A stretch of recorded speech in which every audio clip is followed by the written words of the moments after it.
Okay. So we end up with a parsha like Vayakhel. We end up getting through hopefully most of the Ramban. There's not so many. That's right. Not so many. Okay, so the Ramban tells us as follows. Let's have a look at the beginning. Yeah. Right, it's right at the beginning of the parsha. Yeah. Vayakhel Moshe kol hadas bnei Yisrael. So the Ramban focuses on the fact that the end of last week's parsha discusses obviously the fact that Moshe Rabbeinu puts a mask on his face. He puts this mask on his face, and people come to see him, and that's how it is. The whole description. Vayakhel Moshe kol hadas bnei Yisrael. Yichlol kol hadas bnei Yisrael. The words kol hadas bnei Yisrael, all the congregation of the Bnei Yisrael, ha'anoshim v'hanoshim, the men and the women. That, he says, is the emphasis. Ki kulam hisnadvu b'meleches hamishkan. Everyone donated to the Mishkan. V'nei Moshe achash etziv Aaron v'nesim chol bnei Yisrael ha'anoshim kol shedei bar Hashem yitoi bar sinach v'yeshivar luchos. Moshe Rabbeinu, after he commanded to Aaron and the Nesim and all the Bnei Yisrael, who primarily, it seems, according to Ramban, with the men in this context, and he told them everything that Hashem had said in Har Sinai after the breaking of the luchos. V'nosan al ponov masveh, and he put this mask on. Chozar v'tzivu be'ikilu elov. He then commanded again and gathered towards him kol ha'eda, everyone, ha'noshim v'noshim, the men and the women. So the point that the Ramban is bringing out is the extra gathering that transpires here is the women as well as the men. Kol hadas bnei Yisrael, whereas beforehand it wasn't. He says it could be could be this was the day after he descended. And he told all of them the matter of the Mishkan that he was commanded before the luchos were broken, but it was only now afterwards that he told them about it. Since Hashem had appeased that they had become appeased, he had become appeased to them. But nosan lo haluchos sheniyos, and had given him the second set of luchos Hashem had given them, right? V'koras imo bris chadosha, and he made a new covenant with them. Sheyelech Hashem b'kirvan, that Hashem would go amongst them, because that was the Hashem. That was what Moshe Rabbeinu asked. V'niflinu ani v'amcho, we should be separate, and he says, you should go. Alo b'lechtecho emonu, you need to walk with us. Please go with us, Hashem. Hinei chozu lekat musom. They now return to their original state and the love of their bridal days. That means to say they went back to that condition they were in and that relationship they were in beforehand. That was what went on. Yeah, exactly. And it was known, and it would be known that his shechina would be amongst them. It was known then that he knew that the Shekhinah would be amongst them as he commanded him originally. You shall make for me a mikdash, and I will dwell amongst them. And therefore, and that's why Moshe Rabbeinu now commands them of everything they were commanded to do before. He was commanded to do before. And so the point is, according to the Ramban, this separate gathering is an outcome of the process of forgiveness, right, that they go through after the Egel Azov. It's a continuation of that process. Moshe Rabbeinu is told originally about the Mishkan. However, he only conveys it to them after the Egel Azov. That's what the Ramban is saying. And the regathering is because now everyone needs to be there, right? And even though he was commanded beforehand, it was only after Hashem had forgiven them, or to the extent that we know the V'yom Pokti of Katiyel Chatos, there's an element of the Egel Azov that remains, that stayed, right? That continue to have an effect. But the fact is that they went back to their original state, and then he commanded them about to build a Mishkan, because now there was a possibility that the Shekhinah would enter amongst them. And what is the first thing that he's told to say to them? So some the next Ramban, Omar, he said, when it says these are the things that Hashem commanded you to make, this is talking about the construction of the Mishkan. That's what it's referring to. V'chol kelim v'chol avodos, and all the kelim and everything inside it, right? Okay, that's the idea. Okay, that's what it means when it says Eila hadvorim. Right, this pasuk aleph, it means the Mishkan. Okay, the hikdim Shabbos. So why does it put Shabbos first? To say that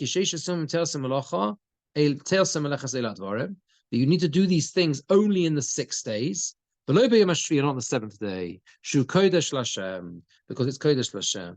And from here we learn she'ein meleches hamishkan doiche Shabbos, that the meleches hamishkan is not doiche Shabbos. The work of the Mishkan doesn't push away Shabbos. V'lo midrash ach. Moshe Barash would say the Kisisa, he refers to what he says in Kisisa. It's not from a separate exposition of the word ach. It is from this pasuk.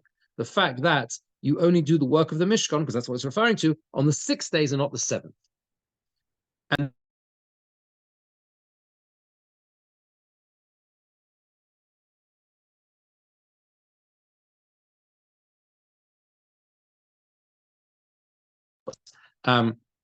right? So what does it mean? Lo sevaru eish b'chomesh v'seichem b'yom HaShabbos. Right? What does that mean? Why is it specifically here referring to fire? The idea of this pasuk is to asar on Shabbos also meleches oichel nefesh. That even food, things you need for food. And the Ramban now goes through understanding how we learn this from this pasuk. Says anyone who does malach on it will die. You're not allowed to light fire, lefos lechem, to bake bread, or levashel basa, to cook meat. That's what the primary use of fire is. The primary use of fire is for food, right? So why do we need to be told this? Obviously you can't cook. This is included in malacha. And the answer is because it doesn't say anyone who does any malacha, it just says malacha, anyone who does work. Hashem says the Dibros, in the Dibros it says don't do any work. Here it says malacha stam, doesn't specify, it just says work. Therefore we might think that excluded is oichel nefesh, is what you need for food. With Yom Tov we know that oichel nefesh, food is not included. You can cook food, right? You can, within the rules. So that's why it says explicitly that even oichel nefesh, even you need for food, is forbidden. So basically, the point is, it's because the Torah says anyone who does work will die. So therefore, you should die. You don't know whether it means the implication is not. It might be excluding for food because it doesn't say any malacha, right? Any malachas. You might think, well, it's the same as when it says all malacha.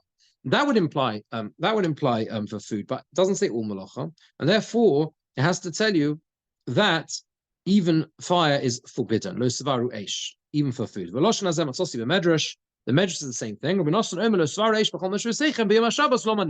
Why does it say that? Why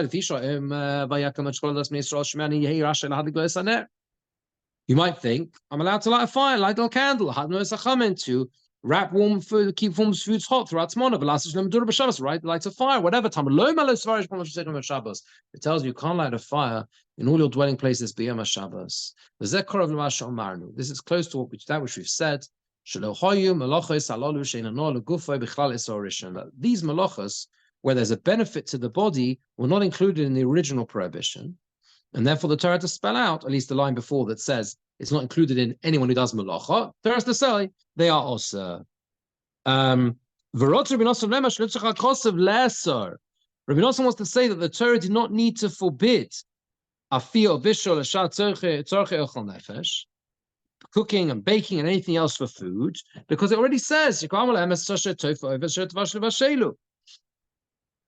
it already says, right, in Parshas B'Shalach that you have to cook and prepare before Shabbos food. So obviously it means you can't cook on Shabbos. So we know you can't cook on Shabbos.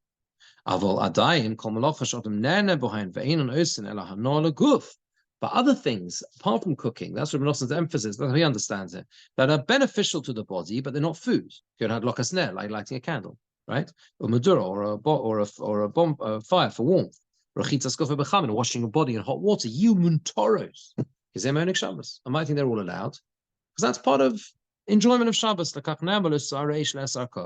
that's why it has to say to forbid everything. To forbid everything. And then he brings the Chazal, the familiar Chazal that says that two different opinions as to why fire is spelled out. Is it so that because it's just a lav, a negative prohibition, or is it because it's to distinguish the malachas or chayav separately? There's all that's discussed. That's what he goes on to say. But the point the Ramban is bringing out here is again, like you're learning a piece of Gemara, what is the Hava Mina, right? Why would I think that it's okay to light a fire on Shabbos? Lo Savaru Eish. Why would I think it's okay? So there's really two approaches. Number one, because the previous pasuk says anyone who does malacha.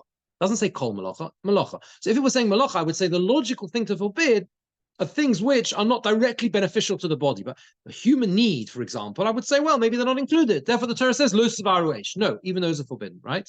And the point is that it is specifically because and Rabbi Nosson almost takes us a step further. Nosson says, well, 1 second, cooking and baking I know is forbidden, because in B'Shalach, when the mon comes down, he says that which you need to prepare before Shabbos, prepare, and it talks about that which you need to bake, that which you need to cook.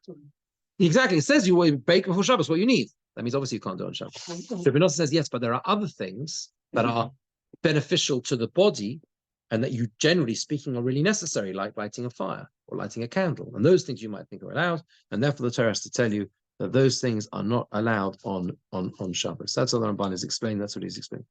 Now he says, Pasuk Hey, Kol Nadiv Liboy, anyone who's generous of heart.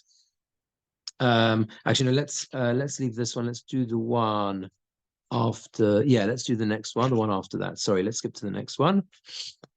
Pasuk Yud Aleph. It talks about the list. It gives a long list. The Mishkan, the Arla, yeah.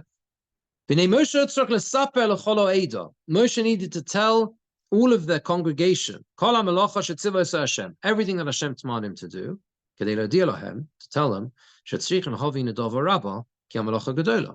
you know, the reason why you have to relist all of these things at the beginning of the parasha is because there's a lot of work to do. You need to know that you need to donate sufficient amounts, right, in order to provide what's necessary.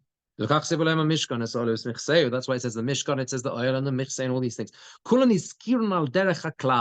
They're all mentioned in the way of the general klal, right? Why does the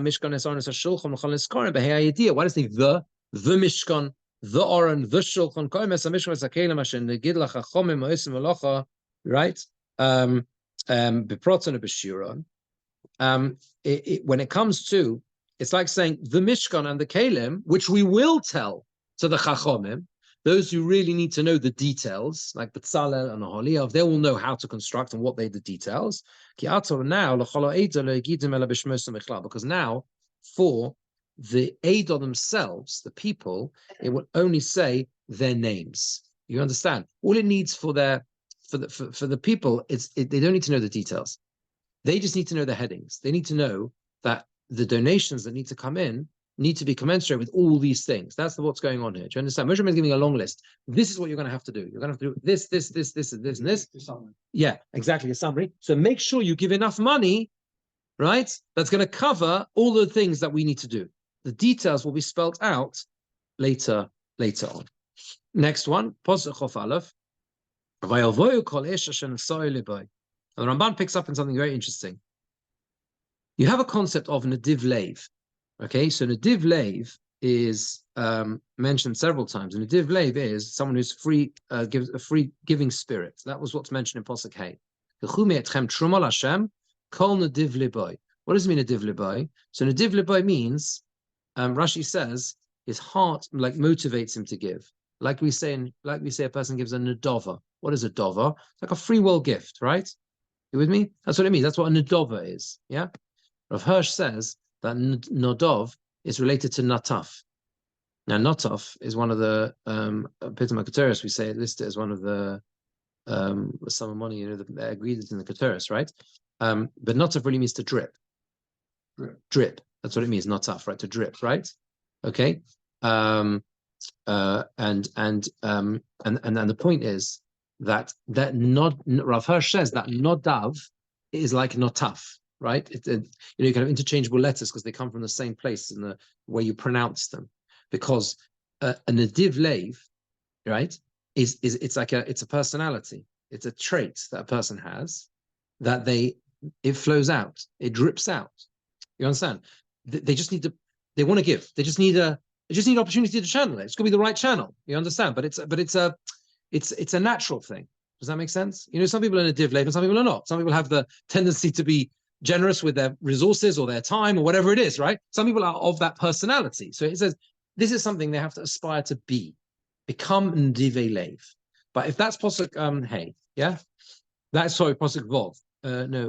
Sorry, no. Yeah, posuk hey. Now there's something else.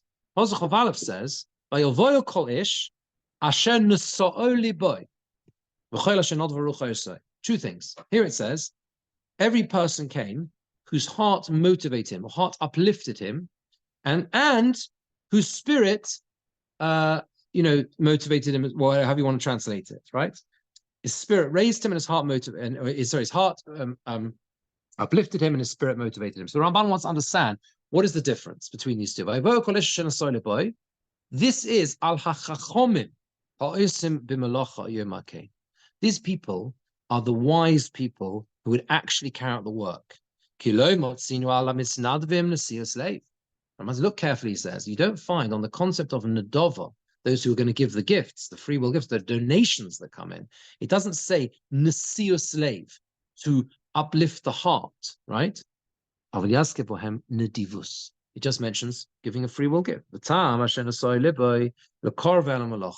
And the reason why it says it means it's people whose heart uplifts them to come close to the work. None of them learnt these trades from a teacher. Where did they learn how to do this? Right? Are you with me? Who taught them to be master craftsmen? They had been slaves in Egypt. They were freed. They went through the desert. They went through the Yam Suf. They received the Torah. And now they built the Mishkan. Where did they learn the trades? There was no teachers, right? There was no one who trained their hands. Yeah? Imain is like uman, craftsman. Yeah, you understand? There was no ma'amin. Yeah, not that type of uman. The other type. Yeah, yeah. Right. Ma'amin. There was no one who made them, who taught them how to do it. Aval motza bativai shiodalasos came. It's a beautiful idea. You know who came forward? People who went through a process of deep introspection. Yeah, they asked their hearts themselves, "Can I do this? Do I have sufficient talents, yeah, to try and learn this?" Motza b'tivoi, found in their nature, Sheyod Alasos came to do this. V'yigbe liboy, and uplifted his heart, b'darchei Hashem, in the ways of Hashem, lovoi lifnei Moshe, to come in front of Moshe, lomar, lo, to say to him, ani aseh, kol asher ani dover. I'll do whatever you want, whatever my master says. Kovayis, katis, they say, ach. So I read this earlier on as well. It says, came from Moshe, anyone whose heart uplifted him to come close to the malacha, if you were truma, they bought the truma. Okay? Hashem is designated B'Tzalel Aliyav, and all the wise of heart, they should come in front of him, and they gave to them, gave to them, they should come in front of him, and I think it means that they should give the they should give to them the nadova, the actual free will gifts that they were giving. So this is a beautiful idea. Look at the pasuk now again. What the Ramban is saying. By every person came. Who is that group? That's the craftsmen. That's the chachomim. Those are the wise people who are going to actually put the Mishkan together. Okay, what makes them come? One thing: nasiya slave, uplifting their hearts. Introspection, thinking about themselves. Can I do this? Can I not? I have a talent to do. I have a talent to use. I've got something to offer. I can make a difference. You with me? And therefore they came forward. In addition, the Chol Hashem Nodvo Rucho also. They view as Trumas Hashem. That's a separate group of people, right? That's the general population who came to make a donation. They view as Trumas Hashem. They bought the Truma. They bought the donation to pay for it. You with me? Yeah, it's two separate groups of people according to Ramban. It's a very, very profound idea. Now, it says here, the reason is because he says, what does it mean the men came with the women? Because donations with jewelry is found with women more. And they all had those items. And they gave their jewelry, their rings, and their nose rings, and everything else. And their earrings of both, and they came first. And the men, and those men who had also came with them. That's the phraseology. The men came with the women, because the women primarily had the jewelry, and some men had as well, and they also came as well with them. So the men were secondary to the women in terms of the donations of the jewelry. And he brings other examples of this as well in other sukkim. All these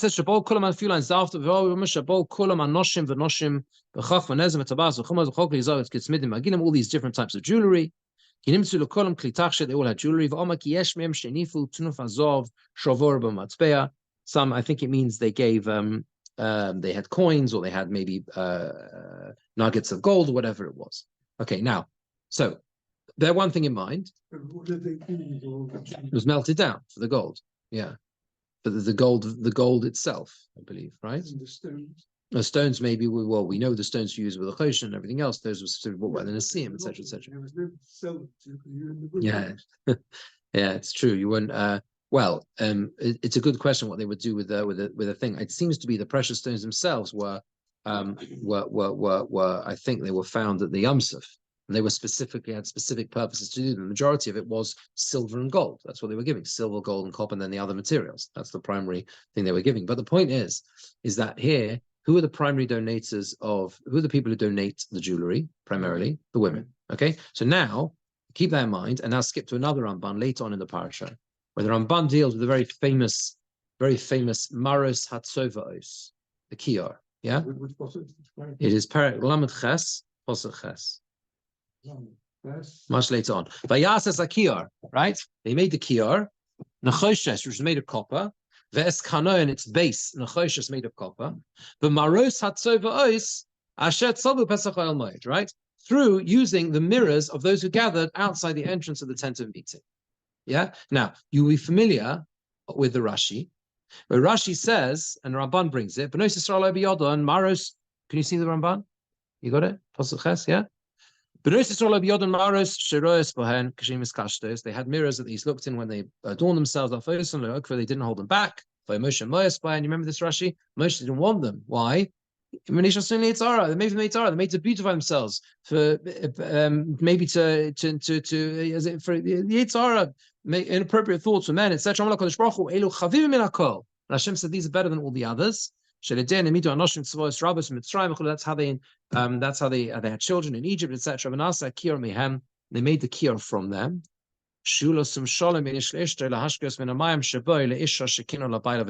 Right? And it was made for made peace between man and woman, to give to drink. The water was given to drink for the sota. Right? That's Rashi. V'hatam b'midrash hazeh, says the Ramban. The reason of this midrash, are you familiar with this midrash? They bought the mirrors, right? Moshe Rabbeinu didn't want the mirrors because Moshe Rabbeinu said, well, these mirrors have been used for inappropriate purposes. Why should I accept them? They're part of the Mishkan. Hashem says, what are you talking about? They're the most important than anything else, because they were used to ensure that family life continued in Egypt when things were so difficult, and the women would make a special effort to adorn themselves their husbands. Eventually they'll have children. Otherwise, we know future of Klal Yisrael, right? How is much simpler now? What? Because it does. It's like putting a bathroom mirror in the Mishkan, the holiest place. You think it's not appropriate. Hashem tells me, I'll define what's appropriate. It depends on the kedusha and the purpose and what it's for, etc., etc. Right? That's what you learned from Hashem. Now, the reason of the medrash is as we said before, the adornments were always received from the women. That Ramban we mentioned before. Right, so now you're referring back to the other Ramban, right? That the men came with the women. The primary donors of the jewelry were the women. Okay.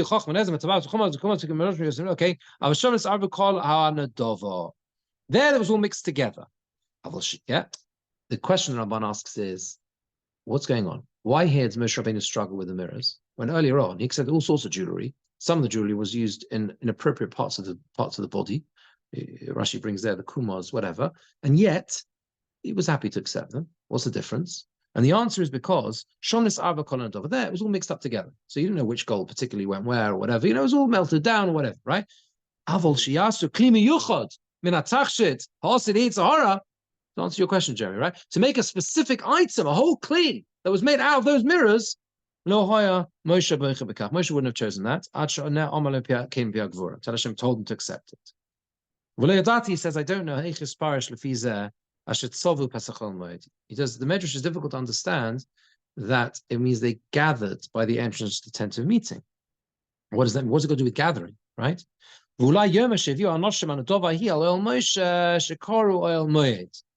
other words, Rashi says it means Maros Atzovos. They use them to create many hosts, many children were born. But what it says, Tzovu Pesach Oil Moed. They gather by the entrance of the tent of meeting. That's what it says. So how does the Medrash fit with the words? Maybe it means he says that the women brought in a Dova Oil Moshe, Shekor Oil Moed. They brought in the tent of Moshe, who was called Oil Moed, who Atzma Kibbul Me'an Al Pi Adibur. He accepted them through the word of Hashem. Because the Mishkan hadn't yet been created. So he's struggling, seems also with the fact that it says they brought them to the entrance of the tent of meeting. Where's the tent of meeting? The Mishkan hasn't been made yet, right? So he says it could mean it's the tent of Moshe Rabbeinu. But then, so that's the one pshat. Now the Ramban brings another amazing pshat. He's a different pshat. Different explanation of what these mirrors and what's going on with this Maros Hatzovos. For Unkras Tirgame, he says, Unkras translates this pasuk as follows. Unkras says, with the mirrors of the women, the Osyon litzalo'o bisramashkan zimno, who came. What's litzalo'o? Solosa is prayer. They came to daven. Solosa in Aramaic is tefillah. Yeah, Solosi. Yeah, the Targum says in Parshas Vayakhel, when Yaakov Avinu says, I took from the Amori b'char my sword, with my sword and my bow. Right. Yeah, it says, but Slosi uva usi. Slosi is my tefillah, but usi is my request. Okay, so that's what it means Aramaic. Okay, so, well, Sloson, exactly right. The Astion let Salah, they came to Davan Lesramash Kanzimno, to the gate of the tent of meeting. Notim Dvar of Direi Ram, which means Ibn Ezra. The Unkras is like the Ibn Ezra.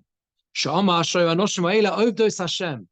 Listen to this. The Ibn Ezra and the Targum say like this: that these women, they were served Hashem, they were Avdei Hashem, they served Hashem. The sorrow mitav olam, and they didn't want any desires in this world. But Nosnu Marosei Nadova. So you know what they gave to the Mishkan? They gave to the Mishkan the thing which was almost the hardest thing, but teva by nature to give up, which was a mirror. For a woman. It's the hardest thing for her to give up, right? Look at this beautiful Ramban. They came every day to the entrance of the tent of meeting, lehispalel, to daven, v'lishmaya divrei ha-mitzvahs, and to hear the mitzvahs. Isn't that amazing? What a beautiful pshat. That's what the Targum means. The women who came to daven, right? It could be also saying the way of pshat. They made the kiyar from the mirrors of the women who came, great host, and gathered to the tent of meeting, to give their mirrors with free will. And therefore he goes on to say he designated them for this vessel because it was appropriate for it, because it was a good quality copper. The Hanoshim Baroson Cain, when the women saw this in their and they saw the women saw their mirrors were being accepted for this purpose, huge hosts, multitudes came. To all give their mirrors, so the whole kiyah could be made from their mirrors. The Gamnochanu, and it's also correct, that they should intend this from the beginning. They accept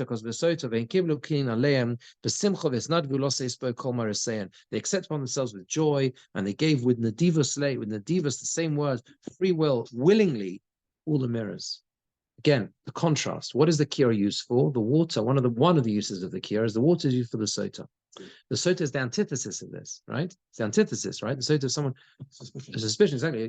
Suspicion of adultery is the opposite. Yeah. So they are coming in the exact opposite of that. The kiyah is made from those women who, they decided, because they were at such a spiritual level, that they would give up this thing that was most connected to them, sort of by nature. And that's what it means. They came to daven. They came to daven, and they came there to hear the words of the Torah. It's a beautiful, beautiful pshat. It's a different pshat in the words in the mirrors. Okay. All right. Have a very good Shabbos, everyone. Yeah. Thanks for joining. Yes. Okay. Thank you, Rabbi Birnbaum. Pleasure. Good Shabbos. Thank you. Thank you.